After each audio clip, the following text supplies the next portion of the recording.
The repercussions of a nationwide vape flavor ban. Greetings world. We are the Aegis Alliance. We do not condone underage nicotine, alcohol, or drug use.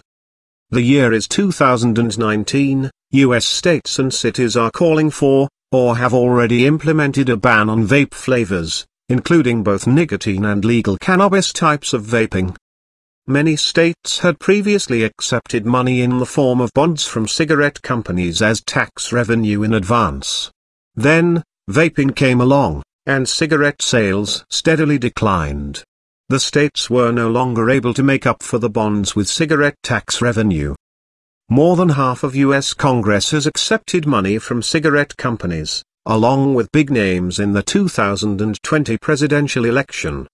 This may very well be the reason why the US government hadn't immediately begun researching vaping when it became a thing back in the late 2000s. However, some of the vaping research that did happen in the United States was funded by big cigarette companies, which led to bogus studies with fake results, meant to spread propaganda and disinformation about vaping, all to benefit the cigarette industry. Meanwhile, in the United Kingdom, its government had already accomplished vast research and studies on vaping. Take Michigan as an example of a state that's implemented a nicotine vape flavor ban, in which the state's same laws are being proposed to become law in the entire United States. Approximately 500,000 legal nicotine vapors are now thrown into the black market of vaping, the same black market where illicit street THC oil vape cartridges come from via drug dealers, which have toxic additives in them. Numerous vape shops are shutting down, leaving dead commercial real estate, since storefront retailers in the United States are having a difficult time keeping up with online retail giants such as Amazon, and including eBay. Numerous vape shop employees are now out of a job. Some of them may take to the streets and sell bootleg e-liquid, or produce it for their own personal use. Lawsuits are filed in an effort to stop the vape ban, because vape shop owners are unable to stay in business with 80% or more of their products and sales now banned. People continue to get ill in Michigan from illicit forms of vaping, and the frequency of sickness only increases after now previous legal-aged vape shop goers are taking to the black market streets. The DEA and local law enforcement steps in to investigate. There are vape raids to bust alleged illicit vape product producers. The DEA and local law enforcement now has the task of linking illicit vape products to be the cause of someone falling ill, so criminal charges can be placed. However, what if someone who's fallen ill has recently bought vape products from 4 different street dealers? There are now 4 vape busts, with only 2 being linked to the illness. Teenagers are getting caught up in the vape busts and face criminal charges. What's more, it's illegal to carry more than 3 bottles of flavored nicotine e-liquid in Michigan. Say police officers stop 1 adult and 1 teenager for suspected overcarrying. The adult and teen are searched. The adult has 3 120 milliliter bottles of e-liquid, which is legal, but the teenager is caught with 4 jewel pods. Now the teenager is arrested and charged with misdemeanor distribution, faces jail time in juvenile hall, and is fined $200 for every bottle over 3. Now that youthful teenager has a misdemeanor on their criminal record, for the crime of vaping. It is now November 8, 2019, and the nationwide vape flavor ban is signed into United States law by the President. Jumping forward to March 2020, when the ban takes effect.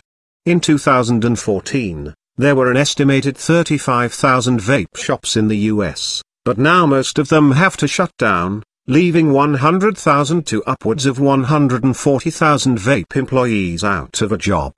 An estimated 13 to 15 million legal-aged nicotine vapors are now thrown into a thriving vape black market.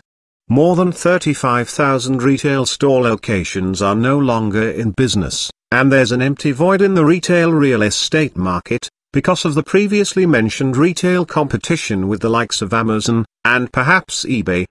The 13 to 15 million legal-aged nicotine vapors are now subject to e-liquid from street drug dealers, and now they're all at risk of falling ill.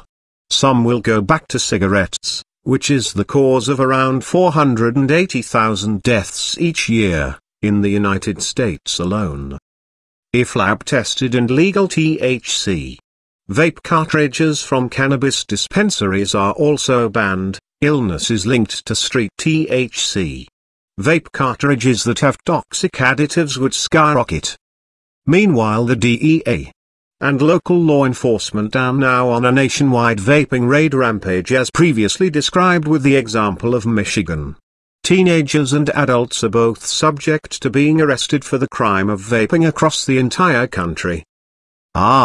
But there's a catch. The FDA allows vape companies to file to approve a vape flavor for $100,000 and a 1-year wait. However, vape companies not linked to the big cigarette industry are scarcely able to afford to pay that much, and wait that long. Who could afford that, and wait that long? Big cigarette companies, of course. As time passes, big cigarette companies begin to release flavored vape products, and they aren't playing nice. No more 100 or 120 milliliter bottles. Oh no, you'd have to just buy pods and small amounts at a time, for a higher price. The big cigarette companies would then take control of most all of the vaping market, leaving it out of the hands of those businesses not linked to cigarettes. Then, a police officer stops a vapor on the street, and asks, "Is that flavor FDA approved?" And meanwhile, consumers may still be limited to only carrying a certain amount of vape bottles, so the officer searches the vapor, as they suspect the vapor is carrying more than the legal limit. That vapor might still be charged with a crime. Overall, a vape ban would be far worse for public health. The answer isn't banning vaping, nor is it increased law enforcement. What the United States could use most is taking 1/3 of the entire country's police budget and putting it towards nicotine addiction programs. Need I also mention drug treatment programs? Also social programs, and public housing. I'm sure more crime-reducing monetary uses could be added to the list. AEGIS, in the AEGIS Alliance, stands for the Activists Alliance for the Exposure of Government Intelligence and Secrets. We do not claim to be a leader of the Legion. The AEGIS Alliance has anonymous allies,